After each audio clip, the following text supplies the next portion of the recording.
Bakit nagbabalak ang mga bansa? Hinahamon si Yahweh at kanyang hinirang. Mga hari nakasundo, sama-samang naghimagsik. Ngunit plano nila'y wala ring mararating.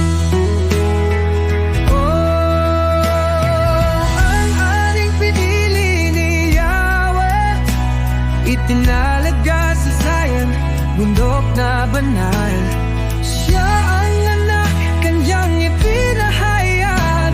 Hawak niya ang mundo, sa kanya'y mapupugay.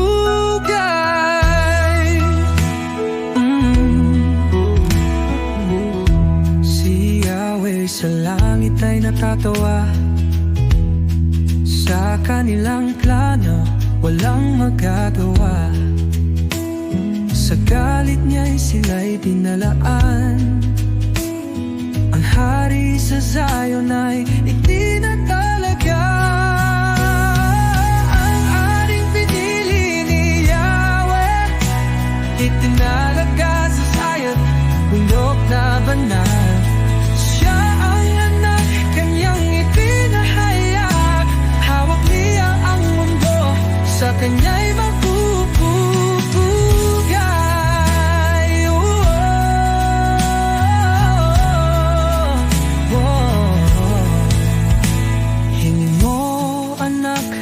at aking ibibigay ang lahat ng bansa.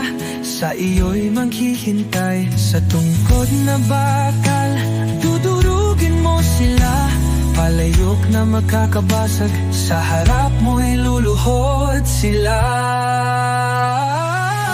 Haring pinili ni Yahweh, di tinatanggal sa Zion, bundok na banal. Walang kapantay, sa anak ng Diyos lahat ay magbigay buhay, buhay.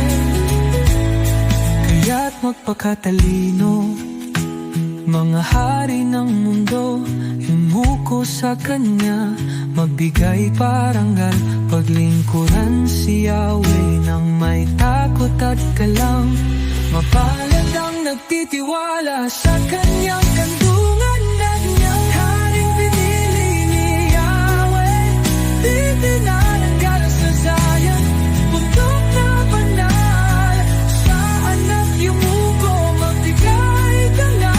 Kapayapaan at buhay, sa Kanya ay walang hanggan.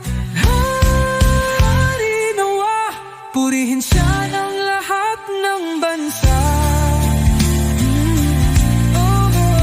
Ang Kanyang paghahag, kailanman hindi mga magkawakas.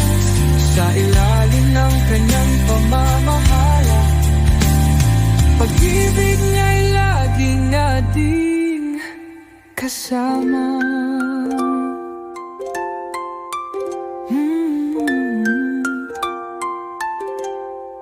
Palad at nagtitiwala, ang Diyos ang kalungan, sa haring hinirang ating kaligtasan.